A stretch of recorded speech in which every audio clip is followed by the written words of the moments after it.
Today, Mommy and Ava are reading Mickey's Christmas Carol. This was one of my favorite shows when I was little. I loved Mickey's Christmas Carol at Christmas. It was so much fun to see it every year. Of course, it is from Walt Disney. And does it have who wrote this? and it's from 1983. Wow. Okay. So it is considered a golden oldie book. It just says Walt Disney Productions. I don't see an author anywhere. Yeah, it's in 1980. All right. Poor Bob Cratchit. Mr. Scrooge had made him work late again, even though it was Christmas Eve. But now, at last, he could go home. Merry Christmas! He called. Christmas! Bye! Shouted Scrooge. Don't forget to take my laundry. No, not on Christmas Eve. Bob lugged the heavy laundry bag through the icy streets.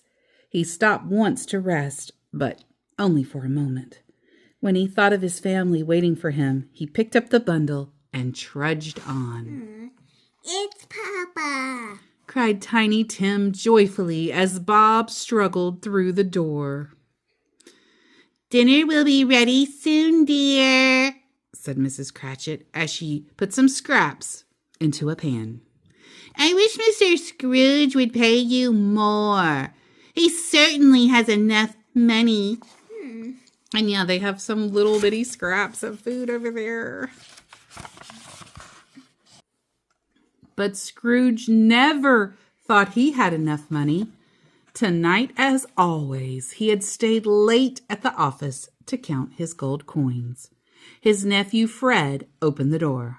Here's a holly wreath for you, Uncle, he said. I've come to invite you to Christmas dinner. We're having roast goose. He's a duck and he's eating goose.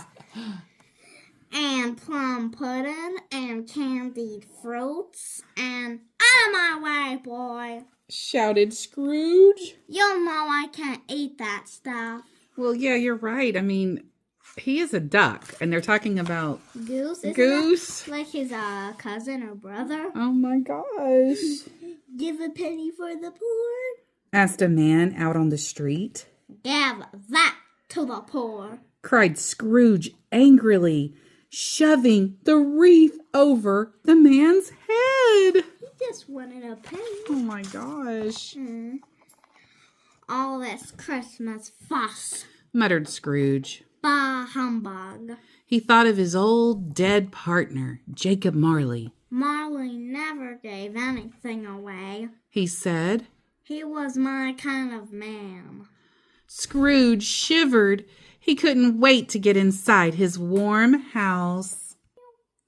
As soon as he was indoors, Scrooge sank into his favorite chair. He was just dozing off when... Clank, clank, clank. Scrooge sat up with a start. The ghost of Jacob Marley was coming toward him, slowly dragging long, heavy chains. I must carry these chains through eternity, moaned Marley, because I was selfish. Your punishment will be the same, Ebenezer Scrooge. No, said Scrooge. It can't be. Help me, Jacob. Tonight, said Marley, 3 spirits will visit you. Listen to them, or your chains will be heavier than mine. Oh my goodness. The ghost vanished. Scrooge blinked and shook his head. I need rest, he thought. Imagine thinking I saw old Marley. He climbed into bed. He had barely fallen asleep when the alarm clock jangled. Scrooge opened his eyes and saw a dapper little fellow standing on the night table. I am the ghost of Christmas past, he said. He looks like The ghost held out his hand. Hold on. He said, I'll take you to a Christmas of long ago. Scrooge felt himself drift toward the ceiling. Oh, oh, oh! He shouted as they sailed out the window. They flew across the night sky and landed near a house filled with music and cheerful voices. Scrooge looked in the window. Why, that's me! He gasped. When I was young, and there's old Fezziwig. He gave me my first job, and there's my lovely Isabel. See how happy you were then, Scrooge? Said the ghost. You were full of love, but then you grew greedy and lost all your friends, even Isabel. Scrooge turned away. I don't want to see any more. Please, Spirit, take me home. Ring, ring. It was the alarm clock again. Scrooge opened his eyes. I must have been dreaming. He said, Fee, fi, fo, fum, boomed a voice. Across the room, a giant was sitting in Scrooge's chair, surrounded by bowls and platters of luscious-looking food. What's all this? Demanded Scrooge. It's the food of generosity, said the giant. Something you know nothing about.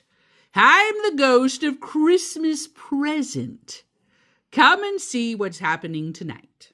He picked Scrooge up and dropped him into his deep pocket. Oh, that food looks so good. Yes, like it said, luscious-looking food. I want the grapes.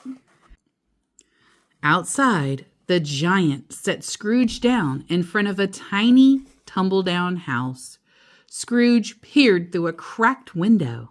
It's the Cratchits. He said, What a measly dinner they're having.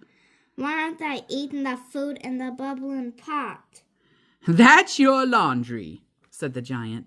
They're boiling it to make sure it gets extra clean. What's wrong with the lad? Asked Scrooge. Tiny Tim is very ill, said the giant. He needs good food to make him strong and well. Pay his father more so he can buy his family enough to eat. The giant's voice faded, and then he was gone. Scrooge tried to call the giant back, but it was too late. Suddenly, he was surrounded by thick clouds of smoke. When the air cleared, he was standing near a broken-down tombstone in a shadowy graveyard. Hello, Scrooge, said a voice behind him. I am the ghost of Christmas future. Scrooge turned to the ghost. Whose lonely grave is this? He asked. Say for yourself, said the ghost. It belongs to a man who was very rich, but he was so selfish and unkind that he had no friends. Scrooge bent to read the name on the stone. Ebenezer Scrooge. Oh no, this is my grave. That's right, laughed the ghost. No, please. Begged Scrooge. I don't want to die all alone with no friends. I'll change my ways, I promise. I'll change. Scrooge's eyes flew open. He was in his own bed. He was still alive, and there was still time to change, to make a new beginning. It's Christmas morning, He cried. He dressed quickly and rushed outside. Take these. He called, tossing bags of money to the men collecting for the poor. Hello, Fred. He shouted when he saw his nephew. May I still come to dinner? Of course, Uncle. Replied Fred. Splendid. I'll see you later. There's something I must do first. I like that he's changed. Yeah. A while later, Scrooge knocked at Bob Cratchit's door. Merry Christmas. Scrooge said happily. I have another bundle for you. More laundry, sir? Gulped Bob. Scrooge laughed. Don't be silly, my boy. Look, Papa. Cried Tiny Tim, opening the sack. Toys. Friends are worth more than all the gold in the world, said Scrooge. Cratchit, from now on, you and your family will have all the good food and warm clothing you need. Merry Christmas, my friends. And God bless us, everyone, shouted Tiny Tim. Yay, I'm glad it ended so good for everyone involved. The end. And thank you to everyone who stayed for the reading of Mickey's Christmas Carol.